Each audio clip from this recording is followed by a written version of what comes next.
Thank you, everybody. Good afternoon, everybody. You'll have to excuse me that I'm going to give this talk in English. I would like to present myself. I'm Dr. Mohamed NGALA. I'm an associate professor at a university in northeast of Nigeria, which is called Middibbo University of Technology in Yola, which is in the northeast of Nigeria. It is about 1 hour flight from the capital Abuja. I'm meant to be here this afternoon with my Vice Chancellor, the President of my university, but unfortunately he was unable to come with me, and I have come alone to talk to you about harnessing entrepreneurship in higher education curriculum.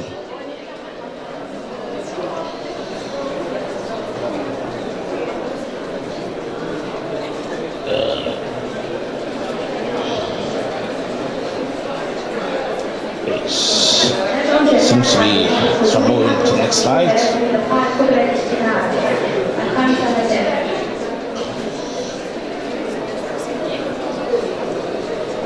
Sorry, apologies.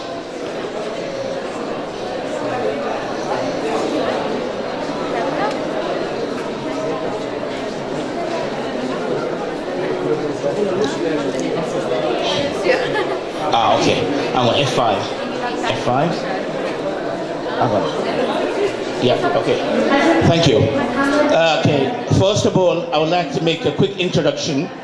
The term entrepreneurship in the context of finance and economics is the process of identifying and then setting up a commercial entity, and by taking sourcing, organizing resources, and taking the risks in order to have a commercial entity. So this is a quick introduction of what is entrepreneurship. We all have an element of entrepreneurship in ourselves, in our personal circumstance, in how we accumulate wealth and organize our own finances in order to maximize the benefit to ourselves. So this is something that is a quick overview of the subject of entrepreneurship, which is why we are here this afternoon. I would also go to the academic definition of the French word entrepreneurship. Now, this definition is given by Van Prague, that it comes from the French word entrepreneurship, and the first person to give the definition is a French economist called Cantillon, and in his paper that Essai sur la nature du commerce en général, that goes back since 18th century, he gave this definition.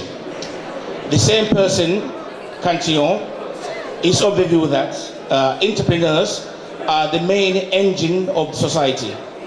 They are the main people that drive. They are the heart of society. They are more important, according to Cantillon. The entrepreneur is more important than somebody who earns salary, because the entrepreneur, he creates wealth and he makes the economic dynamic in our society. So this goes back to 18th century, more than 200 years. And similarly,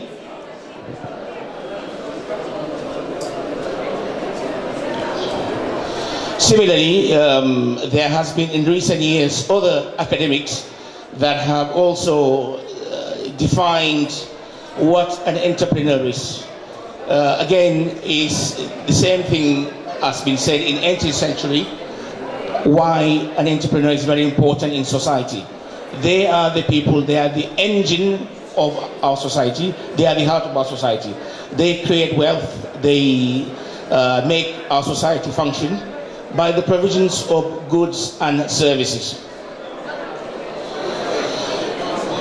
Now, before I go any further, in talking about curriculum, I'm going to make a particular reference to my country, Nigeria, in discussing entrepreneur in higher education, I'm going to make a special case of Nigeria as my country. And in order to do that, I think it's very relevant to give you a quick information about Nigeria. It's a federal state. It comprises of 36 states. These 36 states have one administrative capital, which is in geographical center of the country. It is nearer to everywhere in the country. We've done this in order to avoid a situation of ownership, so nobody can claim ownership of this city. So we, in 1992, we moved the capital from Lagos to a new city, a virgin territory, and we named this place Abuja. We are a very populous country. We have 170 million people. Again, this is an estimated. Some people think could be more, because in the villages, tax is paid depending on your population. So in the village, the farmer, he would not like to say how many people in his household, because if he discusses how many people, then he could pay more tax. So this figure of 170 is estimated. It's likely to be more. The land area, we are close to 900,000 square kilometers. The surface area of Nigeria is close to 1 million. And our density in terms of population, we have 160 people in square kilometers. And you people in Tunisia, you are very lucky. You all have one ethnic group. But in Nigeria, we have more than 250 ethnic groups. And each of these ethnic groups, they are totally distinct. They are not similar. It's like taking Arab and Chinese. How different, that's how we are. Very different. For every 100 kilometers you go, you find a different ethnic group.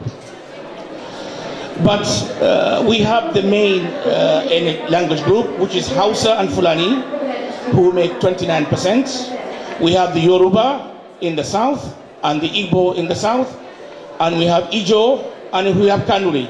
I am a Kanuri. This is my ethnic group. We are just about 4%. And in terms of the religion, we have about 50% of the indigenous of Nigeria are Muslims.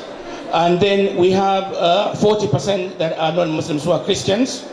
And then the other 10% are people with indigenous animist religion. So this is a quick overview of our structure and type of government. I'm going to be moving on. Again, this is information about our country. We are very lucky. We are blessed with so many natural resources. We have natural gas, we have oil, tin, iron ore, coal, limestone. All these we are blessed with these natural products. We have oil deposits of 36 billion barrels. But unfortunately, our capacity to generate electricity is only 4,000 megawatts. By contrast, South Africa, they have only about 50 million. They produce 10 times more than us. So you can see that we have energy deficiency, energy deficit, which again, it slows down economic development. And now, as a government, we are spending lots of money to develop our capacity to generate electricity. In terms of the population, nearly 3/4 of our population, they are in agriculture. But again, the agriculture is not mechanized. It's subsistence farming. And we are doing a lot, again, in this subject, entrepreneurship, to develop mechanized agriculture. We have about 10% working in industry. We have a very weak industrial base. and then the remaining 20% in services, in banking, in finance, insurance, and so on. In Nigeria, in recent years, we believe that the door for economic development and prosperity is by education. And we have now nearly 130 universities, of which 40 of them are federal universities and 38 state universities. We also, in the last few years, encourage private sector because government cannot, nowhere government can deliver all the needs for the society. And we believe that it's important to have partnership between the public sector and the private sector in delivering education. So we have 51 universities that award degrees. Because of our large population, we have capacity issues to deliver education to our people. In 2012, there were 1.7 million qualified candidates that will go to university, but we only are able to have capacity for 40%. Now you ask yourself, what about the remaining 60%? What happened to them? This remaining 60%, they go overseas. They go overseas for those who can afford it. Mainly they go to Europe. That's the first destination. But I'm hoping that now some of them will come to Tunisia. Because what I have seen so far about Tunisia is no different to Europe in terms of your capacity to educate our young men and women. So you can see the challenges we have, developmental challenges. We have infrastructure deficits. We have capacity issues. And in order to harness entrepreneurship, we need to address these fundamental issues.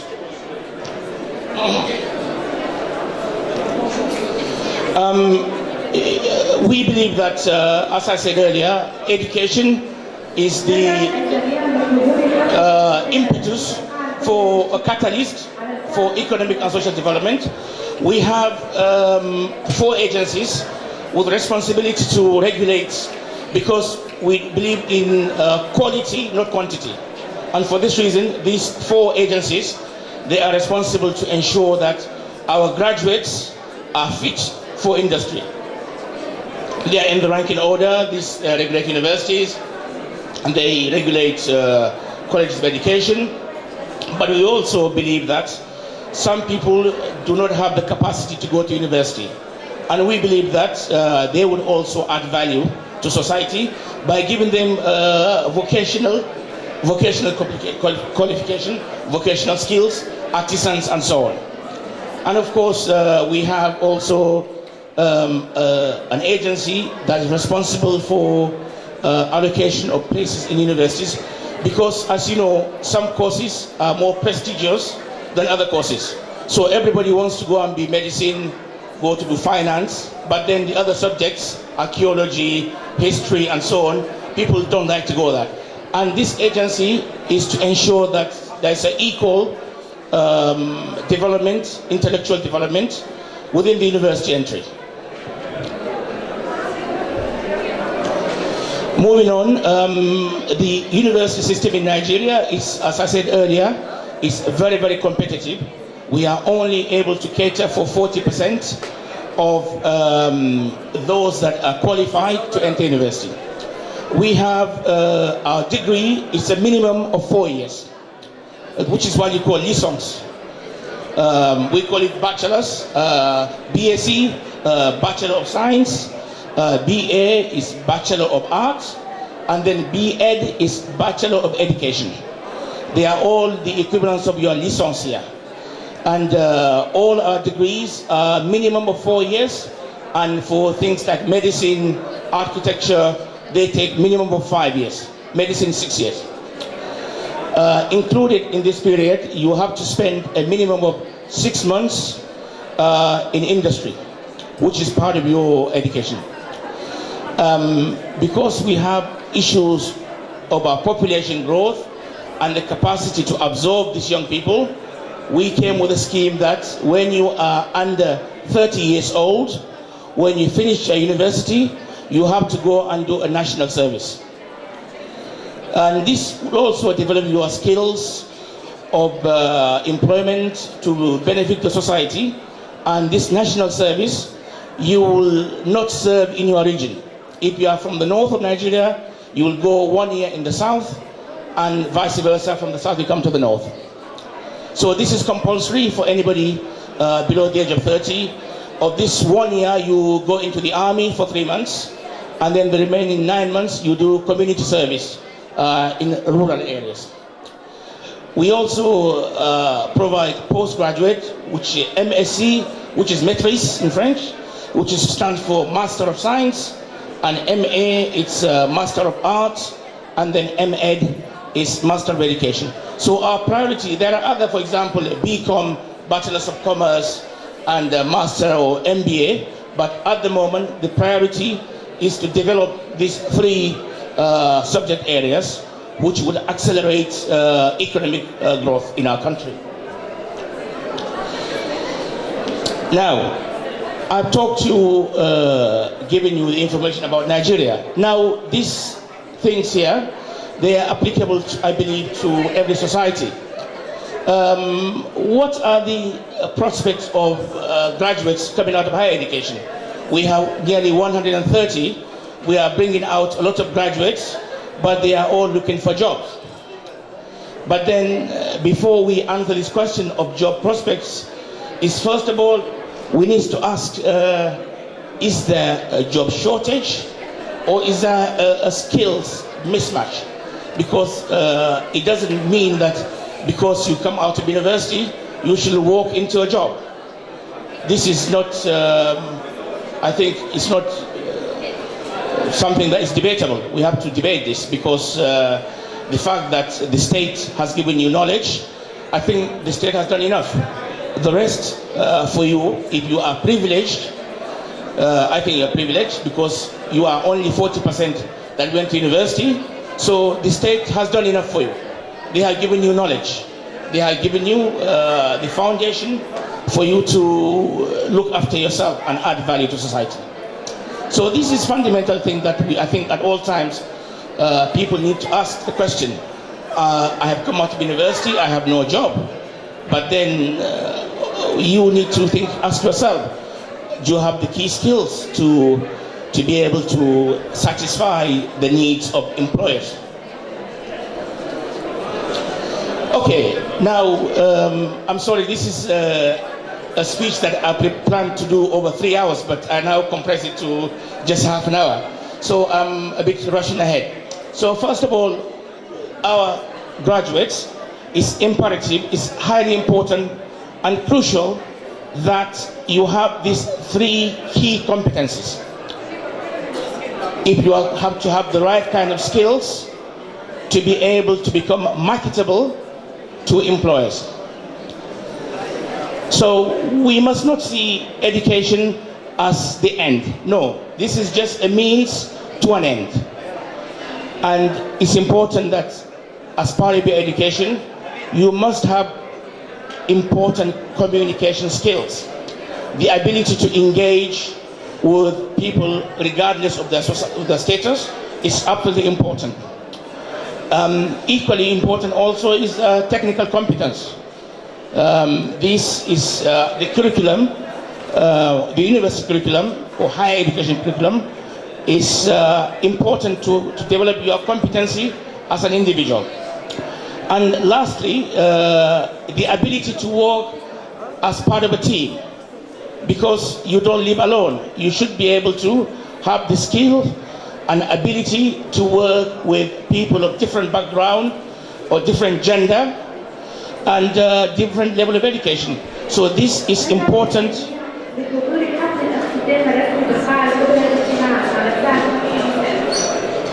It's important to the curriculum in higher education. I believe it's absolutely essential to have these things. So, again, coming back to the issue of providing employment for young people, in higher education is you have to be employable. You must enhance your employability. That is absolutely important. It's fundamental skills to attract and sustain a rewarding job in one's field of higher education, so that at all times while you are going through university, you must ensure that you have these 3 key ingredients in order for you to be able to create jobs, to be an entrepreneur, so that you can identify opportunity, so that you create jobs for yourself and develop your country for prosperity for the whole of society. Okay, now we need to also, that's we the teachers that provide education. What I've said here is for the student to ensure that they have these 3 skills, but we as providers of education, we must ensure that we are providing skills, knowledge and vocational skills. And also the curriculum we deliver to young people, it must develop critical thinking. I don't want people to learn things like a parrot. So I want you to develop, to be able to think independently, so that you are able to defend your intellectual thoughts. So this is, I think, key essentials. Rather than just churning out young people, we must give them the ability to think, complex thinking. It's essential so that we can develop the entrepreneurship of young people. We also in our curriculum, we must ensure that our young people have a scientific understanding of knowledge, physiology. And also we have to give our young people, of all things, that the knowledge they are getting from higher education is for them to become self-reliant. So this is very important for we in the university community, in the higher education community, to ensure that we are giving young people this element of training. Moving on, for again coming back to the young people, what do you need to do to enhance your employability? We talked about develop your skills, have a certification. For example, Cisco is an important competence. Volunteering as an unpaid employee, so that you get used to employment routines, but also try to get a mentor, somebody to have somewhere to aspire to be like them. Equally, another important thing is learn a new language, because if you learn a new language, it opens new doors for you, not just in your country, but in foreign countries. And also, the last but not the least, at all times, don't think about getting a job, but think about creating a job. Okay, with that slide, I'm going to say to you the panacea for the this issue we have of employment is to at all times develop entrepreneurship, and also at all times is to harness and challenge young people to develop their potentials and to foster economic growth and development. And I would say thank you very much, and I appreciate you.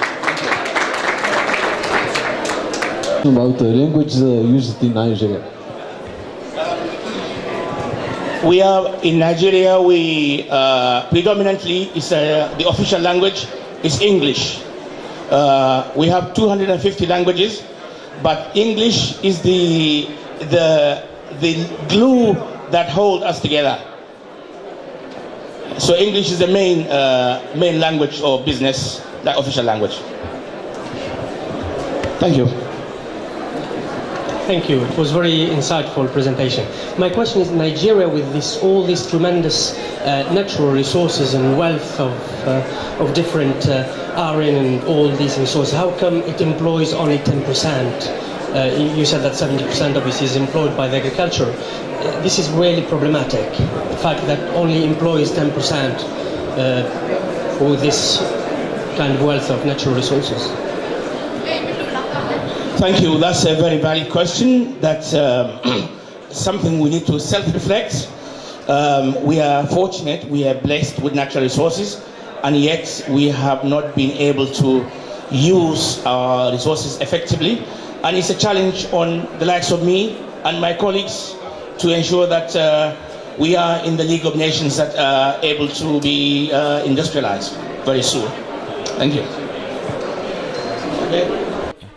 Yes, my name is Dr. Mohamed NGALA. I'm an associate professor at Middibbo, Adama, University of Technology in the northeast of Nigeria. I am the coordinator of the university with responsibility for international academic partnerships. I'm here in Tunis today, in Tunisia, on the invitation of the École Nationale Supérieure de Biotechnology. Yes, it is indeed my first time, and I'm very positively impressed with what I have seen and the people I have met. Yes, I feel very honored that I've been given the opportunity to speak about entrepreneurship in the delivery of higher education. It is important that in delivering higher education, we ensure that entrepreneurship becomes fundamental in the delivery of higher education to young people. I'm very impressed with the attendance and the number of people that have come and the diversity of the persons involved. There is a strong commitment by everybody to make Tunisia a developed economy. I'm very impressed. Absolutely. Before I came to Tunisia, I came with a different perspective. But now I am going back with a perspective that is very positive and very developed.